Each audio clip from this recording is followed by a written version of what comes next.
was just doing what high schoolers like her do all the time, meet up with friends online, some old, some new. But it was a perfect stranger she met there that threatened to upend her entire life and take her far away from the family she loved and the world she knew. Mackenzie Baldwin is the oldest child of a close-knit family in Plano, Texas. A good student, social butterfly.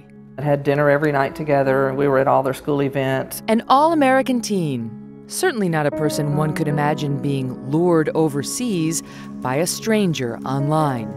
She was just happy her whole junior session. But right at the end of the year, we just saw a small change. The kids weren't coming over as much. Mackenzie's parents had no reason to believe her change in behavior was anything more than teen angst. She was only 17. But then a request came out of the blue. She asked her parents for the Quran. Honestly, I thought she must have had a friend that had piqued her interest in it or something like that that made her kind of think, well, I'll go read about that. But that's not what was happening. Mackenzie had fallen deep in love with someone she met in an online chat room many months earlier, a 22-year-old Muslim man living in Kosovo. He kind of said, hey, I'd want you to, maybe you want to go, get a Quran, maybe you just want to look at it. And I was like, I don't know, I mean, sure, if you want me to, I don't mind. And it just slowly started like that. Within months, Mackenzie had another secret she was keeping. At the request of her new online friend, she had joined the local mosque and converted to Islam. He would say, we can't be together if you're not Muslim. This has to be this way. Like many other teen romances, Mackenzie believed she was deep in love. She vowed to leave her life in Texas behind and to move to Kosovo to marry a man she had never met.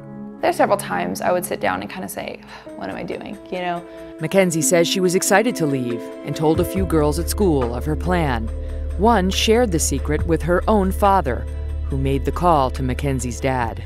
He finally asked me, because has Mackenzie ever expressed any interest in Islam? I said, well, yeah. I said, she has. He goes, John, I said, I don't know how to tell you this. He said, but she's engaged to marry a guy and go overseas, and she's planning to leave in 2 weeks. And I said, what'd you say? Her shocked parents were terrified they would not be able to stop her. Mackenzie was still in high school, but had just turned 18. We knew that we had to keep it very quiet. I mean, if she got any inkling that we knew anything, we were really afraid she could be gone immediately. In an effort to buy some time, they secretly took her passport. Then a call no parent wants to make. They contacted the FBI. That was probably the biggest, eye-opening shock to me as a parent to hear when we're meeting with the FBI and they say it was either sex trafficking, which is horrible, or a citizenship scam, which normally leads into extortion and kidnapping, or something I didn't even know about, and it's organ harvesting. The Baldwins believe Mackenzie had been brainwashed and manipulated into leaving her family. It's a very simple process, and this person executed it like a textbook. When we come back, we'll find out what happened next in their harrowing story. Don't go away. We're back now, and joining me now are John and Stephanie Baldwin and their daughter Mackenzie, who was lured by a stranger online and narrowly escaped what could have been a very dangerous situation. John and Mackenzie have written a new book together about their ordeal, Almost Gone, 25 Days and One Chance to Save Our Daughter. Thank you so much for being here. John, let me start with you. First of all, why do you call it 25? Why is it 25 days? Well, I got a call from a friend of mine that told me about that she was planning to leave. And as it turned out, when he first told me, I had 2 weeks that she was going to leave and go to Kosovo. As it turned out, there was a little more time once we learned a little bit more of the story. So it's 25 days from the time we found out until the time they should leave. Tell us about the FBI intervention. We saw in the piece you called them. What happened when they intervened? The idea was to do a shock and awe for her and just to try to scare her out of doing what she was planning to do. We arranged it all in secret. She didn't know anything about what was coming. And the idea was to just let her face the dangers of what she was in. We had to do two things. We needed to stop her from wanting to leave, And that was really the most important thing, and then stop her from leaving. Mackenzie, what was that meeting like? Pretty terrifying. I was so scared, you know, and I felt like all of the world was crashing down on me because I was obsessed with him, you know. He was all I wanted, and I've been working to keep this secret from my parents, from everybody for over a year. And at this moment, everything was coming into the light, and they were telling me this person wasn't good for me, and he probably had malintentions for me, and I just couldn't believe it. I actually didn't believe them at first. Where online did you meet him? It was an international chat site called Omegle. And just slowly but surely he started to reel you in? You know, it started just as like a normal Facebook friend, and we just talked a little bit throughout the weeks.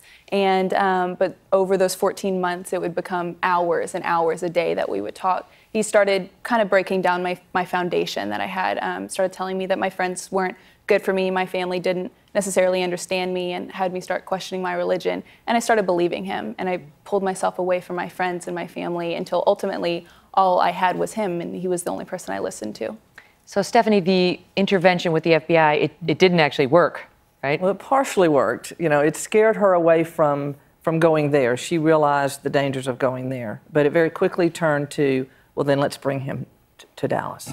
And so the most positive thing I think out of that, other than making her realize the dangers there, it did at least get it out in the open. It was no longer a secret around our house. That you knew what she had been doing. Correct. And so we could have some very direct conversations with her now because we weren't having to act like we didn't know. So Mackenzie, how did they reach you? How did they get to you? The FBI? Your parents and the FBI, how did they pull you out of that place? It was after my last exam of my final year and of my senior year, and I walked to my car, and my mom was standing at my car and said, the FBI's here, you know, they want to talk to you. And they couldn't tell me that they knew that the FBI was at the house. They were supposed to act like they didn't know why. And we went into the house, and they were all there. They just acted like they didn't know. Your friend who told your friend who told her dad, who called you, John, your friend is here. Madison is in the audience. Madison Flowers, you emerge as the heroine in this piece. How did you know to tell your dad about this? Well, let me start off by saying that Mackenzie has always been very passionate. One of the things that attracted me to be friends with her was she dreamed big. She had a lot of goals. And when I learned that she was going to leave the country and she was throwing all these dreams and goals away, I knew that this wasn't right. This is dangerous. She's changed as a person, and she needed to be saved. How grateful are you, John, to Madison? We would not have been able to save her without Madison and two other girls, Jordan and Sarah. As it turned out, the three girls didn't know each other. They came independently. And when we got the same story from two sides, we knew it was really dangerous, and we owe everything to them. So Regina Lewis is an internet expert and a USA Today contributor. She's with us too. Regina, what do we think this man was likely doing? What was he up to? We don't have proof. But what does history suggest? Well, I think what Mackenzie describes is exactly what happens. It tends to be casual. It even tends to be slow, and it builds. It's almost a process of elimination on their end. You said you had all these influences, you had all these dreams, and suddenly he's your only guy. There's a lot of power in that. How do you stop that as a parent?